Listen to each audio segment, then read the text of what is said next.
Hi guys, how are you all? So in this video today we are going to discuss about class 8 science chapter 7 conservation of plants and animals.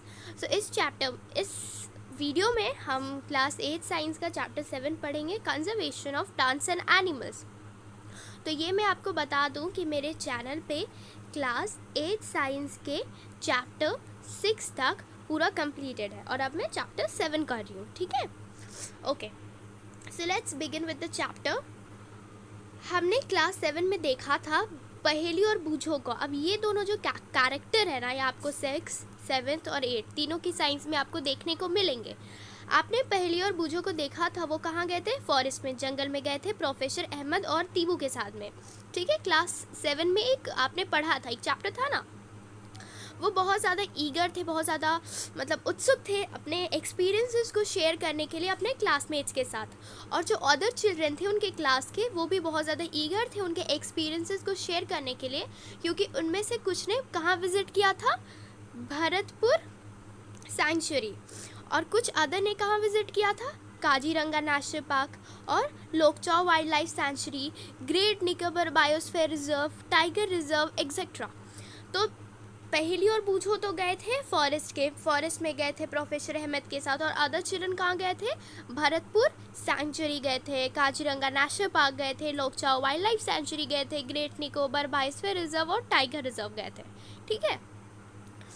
तो अब देखिए यहाँ पे हमें इस chapter में जो मेनली है ना, हमें बताया जाएगा किस चीज़ के बारे में? मेनली हम एनिमल्स को कैसे कंजर्व कर सकते हैं, और मेनली हम इन्हीं चीज़ पे इस चैप्टर पे फोकस करेंगे, ठीक है। तो बहुत इंटरेस्टिंग होने वाला है इस चैप्टर को, ठीक है।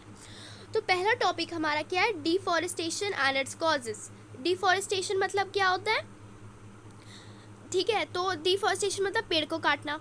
तो यहाँ पे हमें बोला जा रहा है बहुत वेराइटी ऑफ प्लांट्स और एनिमल्स जो है अर्थ पे एग्जिस्ट करते हैं, वो बहुत ज़्यादा एसेंशियल है वेलबींग, अच्छे से रहने के लिए और मैनकाइंड के सर्वाइवल के लिए। अब जो इन प्लांट्स और एनिमल्स के, इन ऑर्गेनिजम्स के सर्वाइवल का जो मेजर थ्रेट है, मेजर प्रॉब्लम है, मेजर कर्ज है, वो क्या है? डिफॉरेस्टेशन।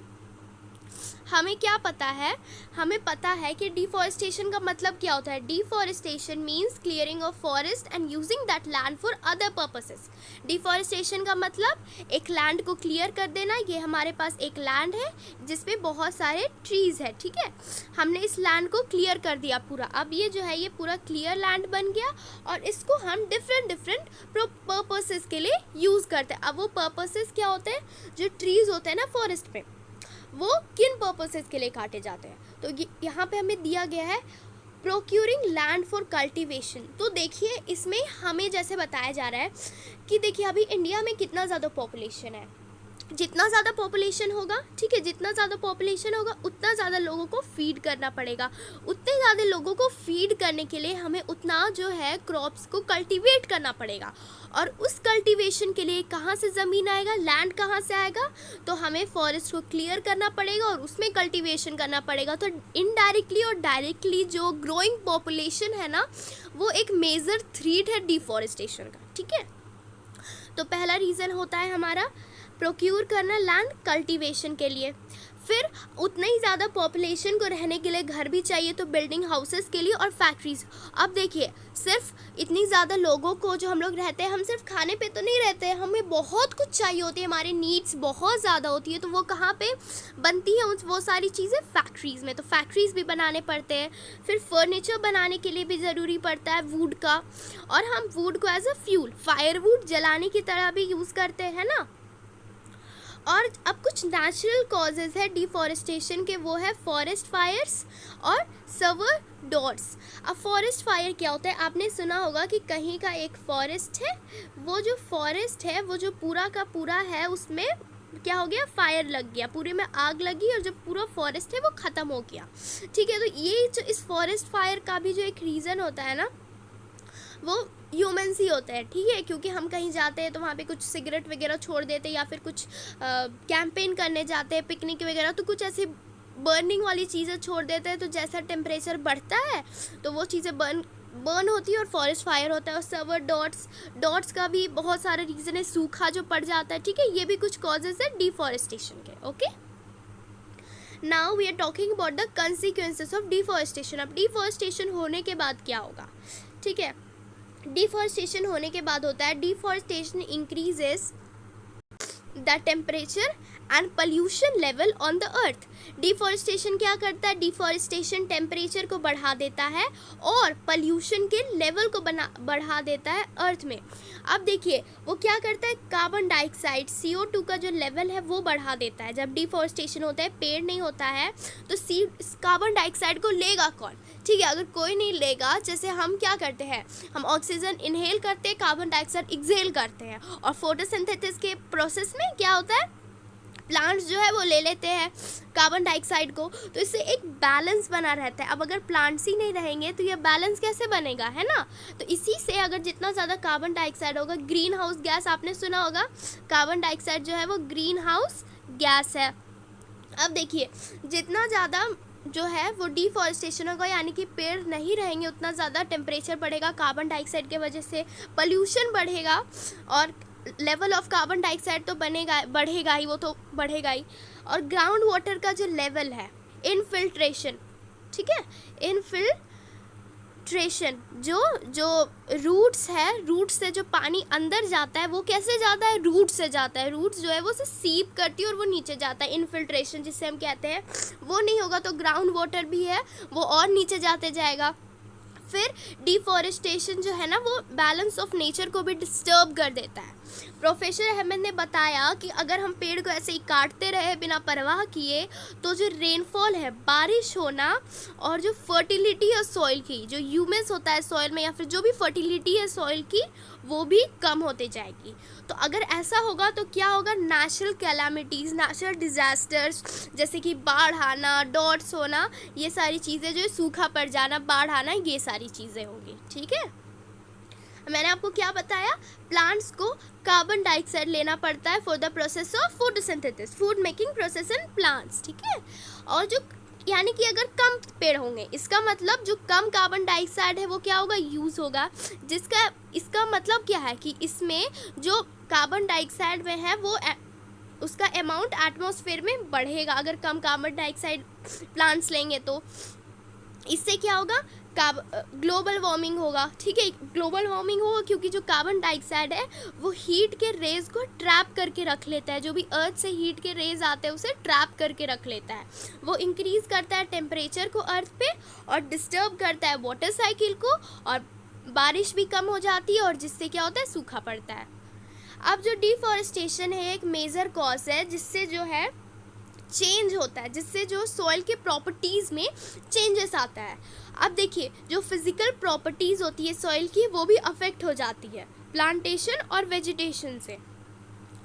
हमने कैसे किया था, हमें रिकॉल किया था क्लास 7 से कि जो पेड़ है कैसे सॉइल इरोजन को बचाते हैं। पेड़ के रूट्स जो है वो सॉइल को बाइंड करके रखते हैं, ठीक है। जिससे सॉइल बाइंड करके रहते हैं तो पानी या विंड से या वाटर से जो सॉइल इरोजन नहीं हो पाता है। अब इसका मतलब अगर कम पेड़ रहेंगे तो सॉइल इरोजन उतना ही ज़्यादा होगा, और अगर सॉइल इरोजन होगा तो जो टॉप लेयर होता है सॉइल का वो क्या होगा, उसमें लोअर हार्ड और रॉकी लेयर्स वो ऊपर आ जाएंगे। जो फर्टाइल, देखिए हमने देखा था ऐसे सॉइल के लेयर होते हैं, जो टॉप लेयर होता है वो बहुत ज़्यादा फर्टाइल होता है, उसमें ह्यूमस होता है, बहुत सारी चीज़ें होती है, ठीक है। और उसके नीचे के जो है वो रॉकी लेयर्स होते हैं। अगर ये वाला लेयर जो है वो सॉइल इरोजन से उड़ उड़ के जाते जाएगा तो उससे क्या होगा, जो हार्ड और रॉकी लेयर्स है ना वो ऊपर आ जाएंगे। इसका मतलब ये जो सॉइल में नीचे वाले लेयर्स के सॉइल में ह्यूमस भी कम होता है और ये फर्टाइल भी कम होते हैं। ग्रेजुअली जो फर्टाइल लैंड है, जो उपजाऊ हमारा ज़मीन होता है, वो डेजर्ट्स में, बंजर ज़मीनों में, रेगिस्तानों में कन्वर्ट हो जाएगा। दैट इज़ कॉल्ड डेजर्टिफिकेशन, ठीक है। तो हमें कितना ज़्यादा समझाया गया है कि कितना थ्रेट है डिफॉरेस्टेशन, है ना, सर्वाइवल ऑफ ऑर्गेनिजम्स का, और कंसिक्वेंसेस भी हम समझ रहे हैं। अब अगर डिफॉरेस्टेशन से क्या होता है, वाटर होल्डिंग कैपेसिटी, जो वाटर होल्ड करता है कैपेसिटी सॉइल का, जो वाटर होल्डिंग कैपेसिटी है सॉइल का वो कम हो जाएगा, क्योंकि डेजर्ट्स वाले जो सॉइल होता है वो तो वाटर को होल्ड ही नहीं कर पाता। जो मूवमेंट होता है वाटर का सॉइल से, यानी कि जो मूवमेंट होता है वाटर का सॉइल सरफेस से ग्राउंड के टाइम में, जैसे मैंने आपको क्या बताया, इनफिल्ट्रेशन, जो पानी सॉइल के सरफेस से नीचे जाता है उसे मैंने क्या बताया, इनफिल्ट्रेशन। तो इनफिल्ट्रेशन रेट भी कम हो जाएगा। अगर इनफिल्ट्रेशन कम होगा, पानी ऊपर ही ऊपर में रहेगा, तो क्या आएगा, बाढ़ आएगा। और जो अदर प्रॉपर्टीज़ है सॉइल की, जैसे कि न्यूट्रिएंट कंटेंट, जो न्यूट्रिएंट्स होते हैं, टेक्सचर होता है सॉइल का, वो भी चेंज हो जाएगा जस्ट बिकॉज ऑफ डिफॉरेस्टेशन। अब देखिए, हमें बहुत सारे प्रोडक्ट्स भी मिलते हैं फॉरेस्ट से, ठीक है, तो हम इन प्रोडक्ट्स का हमें शॉर्टेज भी तो होगा, है ना, अगर डिफॉरेस्टेशन होगा तो। Now conservation of forest and wild life. अब बहुत सारे जो इफेक्ट्स है ना डिफॉरेस्टेशन से, उससे आप अवेयर हो गया। पहेली और बूझो भी बहुत ज़्यादा परेशान थे। वो प्रोफेसर अहमद के पास जाते हैं और पूछते हैं कि फॉरेस्ट और वाइल्ड लाइफ कैसे हम बचा सकते हैं, ठीक है। तो यहाँ पे पहले हम इसके नीचे पढ़ने के पहले ये जो बॉक्सेस होते हैं ना, ये बहुत इंपॉर्टेंट है। तो देखिए, बायोस्फीयर के बारे में बताया गया है। तो बायोस्फीयर वैसा पार्ट होता है अर्थ का जो क्या करता है, जहाँ पे लिविंग ऑर्गेनिजम्स एग्जिस्ट करते हैं या फिर जो सपोर्ट करता है लाइफ को, ठीक है। जो बायोलॉजिकल डाइवर्सिटी होता है, जिसे हम बायोडाइवर्सिटी भी कहते हैं, यानी कि different kinds of plants and animals exist जो करते हैं, वो रिफर करता है वैरायटी ऑफ ऑर्गेनिज्म से जो अर्थ पे रहते हैं, है ना, उनके इन रिलेशनशिप कि कैसे वो फूड साइकिल भी, मैं आपको एक एग्जांपल दे रही हूँ, जो फूड साइकिल वो शेयर करते हैं, और भी बहुत सारी चीज़ें जो है इन रिलेशनशिप होता है उनके बीच में, और उनका रिलेशनशिप एनवायरनमेंट से भी होता है ना, इकोसिस्टम से भी होता है, ठीक है। तो आपको बस इतना याद रखना है, बायोस्फीयर वो पार्ट होता है अर्थ का जहाँ पे ऑर्गेनिजम्स एग्जिस्ट करते हैं या फिर जो सपोर्ट करता है लाइफ को, है ना, ये आपको याद रखना है बायोस्फीयर क्या होता है। अब देखिए, प्रोफेसर अहमद है, वो क्या करते हैं, ऑर्गेनाइज करते हैं एक विजिट बायोस्फीयर रिजर्व का पहेली और बूझो के लिए और उनके क्लासमेट के लिए। वो एक जगह को सेलेक्ट करते हैं जिसका क्या नाम था, पंचमढ़ी बायोस्फीयर रिजर्व। वो जानते हैं कि जो प्लांट्स एंड एनिमल्स पंचमढ़ी में मिलते हैं वो बहुत ज़्यादा सिमिलर होते हैं उन प्लांट्स एंड एनिमल्स के जो कि अपर हिमालयन पीक्स और वहाँ पे मिलते हैं जो कि लोअर वेस्टर्न घाट्स में मिलते हैं। यानी कि यहाँ के पंचमढ़ी के जो प्लांट्स और एनिमल्स होते हैं वो अपर हिमालयन पीक्स यानी कि हिमालय की ऊपर ऊपर चोटियों में जैसे प्लांट्स एंड एनिमल्स मिलते हैं वैसे मिलते हैं, और वेस्टर्न घाट्स के जो नीचे जैसे प्लांट्स एंड एनिमल्स मिलते हैं वैसे। प्रोफेसर अहमद मानते हैं कि जो बायोडाइवर्सिटी है यहाँ की वो बहुत यूनिक है। वो माधव जी कौन है, एक फॉरेस्ट के एम्प्लॉय है, एक फॉरेस्ट में काम करने वाले हैं। उनको बोलते हैं कि बच्चों को अंदर गाइड करे, बायोस्फीयर रिजर्व के अंदर गाइड करे, सब कुछ उन्हें दिखाए। तो माधव जी बताते हैं कि जो प्रिजर्विंग एरियाज है, ठीक है, he explains that preserving areas of such biological importance make them a part of our national heritage, कि national heritage का एक पार्ट बन जाता है कि हम जो जगह को बचा के रखते हैं कुछ भी लिविंग ऑर्गेनिजम्स के लिए, है ना। हम माधव जी बताते हैं बच्चों को कि हमारे पर्सनल एफर्ट्स कि जो लोग वहाँ काम कर रहे हैं उनकी मेहनत के अलावा जो एफर्ट्स है, मेहनत है सोसाइटी का, गवर्नमेंट का, ठीक है, सोसाइटी का, गवर्नमेंट का, गवर्नमेंट एजेंसीज का, वो भी फॉरेस्ट का और एनिमल्स का ध्यान रखता है। जो गवर्नमेंट है ना वो कुछ रूल्स, रेगुलेशंस, मेथड्स, पॉलिसीज़ वो निकालते हैं जिससे हम प्लांट्स और एनिमल्स फॉरेस्ट को प्रिजर्व कर सके और उन्हें कंजर्व कर सके, प्रोटेक्ट कर सके। जो वाइल्ड लाइफ सेंचुरीज होते हैं, नेशनल पार्क्स होते हैं, बायोस्फीयर रिजर्व होते हैं, एक्सेट्रा, वो ऐसे प्रोटेक्टेड एरियाज होते हैं प्लांट्स और एनिमल्स और फॉरेस्ट की कंजर्वेशन के लिए, ठीक है। यहाँ पे ये बॉक्स था, हम ये पढ़ लेते हैं। हमारे फ्लोरा और फौना और उनके हैबिटेट को बचाने के लिए, अब फ्लोरा एंड फौना क्या होता है, फ्लोरा होता है हमारा प्लांट और फौना होता है हमारा एनिमल, ठीक है। फ्लोरा और फौना प्लांट्स और एनिमल्स को प्रोटेक्ट करने के लिए और उनकी रहने की जगह को प्रोटेक्ट करने के लिए जो प्रोटेक्टेड एरियाज़ है उन्हें हम क्या कहते हैं, बहुत इंपॉर्टेंट है ये, ठीक है, इसी पे तो पूरा चैप्टर हमारा बेस्ड है। उन प्रोटेक्टेड एरियाज़ को हम कहते हैं wild life sanctuaries, national parks, biosphere reserve, वो बनते हैं।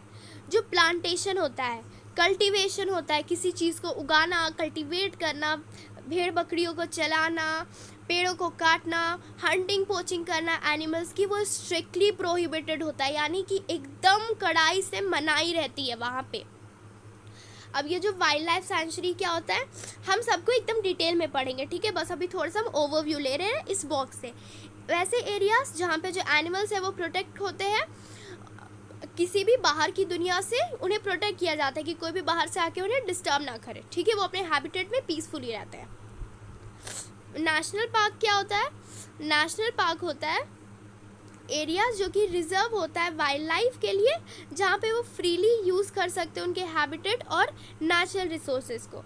ये जो एरियाज होते हैं ना वो रिजर्व होते हैं सिर्फ और सिर्फ वाइल्ड लाइफ के लिए, जहाँ पे वो एकदम फ्रीली यूज़ कर सकते हैं अपने हैबिटेट को, नेचुरल रिसोर्सेज को। बायोस्फीयर रिजर्व क्या होता है? बड़े बड़े एरियाज होते हैं लैंड को प्रोटेक्ट करके, प्रोटेक्टेड लैंड होता है जिससे हम वाइल्ड लाइफ का कंजर्वेशन करते हैं, प्लांट्स एनिमल्स रिसोर्सेज का कंजर्वेशन करते हैं, और ट्रेडिशनल लाइफ का जो ट्राइबल्स होते हैं हमारे ट्राइबल्स का भी वहाँ पे वो रहता है, ठीक है। ह्यूमन बींग्स ऐसे नहीं पर ट्राइबल्स वहाँ पे रहता है। अब यहाँ पे हमें बताया गया है किस बारे में? बायोस्फीयर रिजर्व के बारे में। तो चिल्ड्रन प्रोफेसर अहमद के साथ और माधव जी के साथ बायोस्फीयर रिजर्व एरिया में अंदर जाते हैं। माधव जी बताते हैं कि जो बायोस्फीयर रिजर्व्स है वो ऐसे एरियाज होते हैं जहाँ पे जो बायोडाइवर्सिटी की, बायोलॉजिकल डाइवर्सिटी की कंजर्वेशन के लिए उन्हें बनाया जाता है। आप जानते हैं कि जो बायोडाइवर्सिटी क्या होता है, मैंने आपको बताया ना अभी कि variety of plants and animals and micro organism generally found in an area, जो जनरली एक एरिया में मिलते हैं। जो बायोस्फीयर रिजर्व्स होते हैं वो हेल्प करते हैं बायोडाइवर्सिटी को मेंटेन करने में और उस एरिया के कल्चर को मेंटेन करने में। एक बायोस्फीयर रिजर्व में कुछ प्रोटेक्टेड, उसके अंदर भी कुछ प्रोटेक्टेड एरियाज होते हैं। अब हम अगर पंचमढ़ी का नाम लें, पंचमढ़ी बायोस्फीयर रिजर्व में, तो उसमें क्या है? एक नेशनल पार्क है जिसे सतपुरा नेशनल पार्क बोलते हैं, और 2 वाइल्ड लाइफ सेंचुरीज है जिसका नाम है बोरी और Pachmarhi wild life century. Okay, अब हम पढ़ेंगे फ्लोरा एंड फौना के बारे में। अब जैसे ही जो बच्चे हैं वो बायोस्फीयर रिजर्व के आसपास घूमते हैं, वो तो बहुत ज़्यादा अप्रिशिएट करते हैं जो ग्रीन वेल्थ है फॉरेस्ट का, हरियाली है जो फॉरेस्ट की, उसे बहुत ज़्यादा वो अप्रिशिएट करते हैं। वो बहुत ज़्यादा हैप्पी होते हैं जो लंबे लंबे तीक के ट्रीज़ देखते हैं। तीक क्या होता है? एक ट्री होता है। और जो फॉरेस्ट के अंदर जो एनिमल्स होते हैं उन्हें देख के वो बहुत ज़्यादा हैप्पी फील करते हैं। नाउ सडनली व्हाट हैपन्स, पहेली एक रैबिट को, एक खरगोश को देखती है और उसे पकड़ना चाहती है। वो उसके पीछे पीछे दौड़ने लगती है। प्रोफेसर अहमद उसे रोकते हैं। वो एक्सप्लेन करते हैं कि जो एनिमल्स होते हैं ना वो कंफर्टेबल होते हैं और बहुत ज़्यादा खुश होते हैं खुद के हैबिटेट में, खुद की रहने की जगह में। हमें उन्हें डिस्टर्ब नहीं करना चाहिए। माधव जी बताते हैं कि कुछ एनिमल्स और जो प्लांट्स होते हैं ना वो सिर्फ एक पर्टिकुलर एरिया पे बिलोंग करते हैं, यानी कि वो एनिमल और प्लांट एक पर्टिकुलर एरिया में पाए जाते हैं, ठीक है। और जो प्लांट्स और एनिमल्स जो कि एक पर्टिकुलर एरिया में पाए जाते हैं उन्हें हम फ्लोरा एंड फौना कहते हैं उस एरिया का, ठीक है। फ्लोरा मैंने आपको क्या बताया? फ्लोरा होता है प्लांट्स, फौना क्या होता है? एनिमल्स। तो जो भी एनिमल्स, प्लांट्स या एनिमल्स जो भी फ्लोरा और फौना एक पर्टिकुलर एरिया में पाए जाते हैं उन्हें हम वहाँ का जो है वो फ्लोरा और फौना कहते हैं, ठीक है।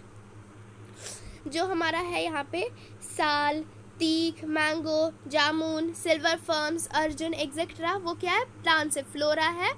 और chinkara, blue bull, barking deer, cheetah, leopard, wild dog, wolf etcetera, वो एग्जाम्पल्स है फौना के जो कि पंचमढ़ी बायोस्फीयर रिजर्व में पाए जाते हैं। तो ये इंपॉर्टेंट आपके एग्जाम में आ सकता है, एनिमल्स या फ्लोरा या फिर फौना का नाम, और पूछा जा सकता है वो कहाँ पे पाए जाते हैं। तो ये आप याद कर सकते हैं, थोड़ा सा मेमोराइज कर सकते हैं पंचमढ़ी बायोस्फीयर रिजर्व के फ्लोरा और फौना को। तो ये पार्ट 1 वीडियो था, ठीक है। तो इस चैप्टर का जो है वो 2 वीडियो बनेगा, ठीक है। तो ये पार्ट 1 है। पार्ट 2 जो है जिसमें मैं एंडेमिक स्पीशीज़ से आपको बताऊंगी। तो कैसा लगा वीडियो आप लोग कमेंट सेक्शन में ज़रूर बताइएगा। लाइक, शेयर, सब्सक्राइब, कमेंट ज़रूर कीजिएगा। Thank you.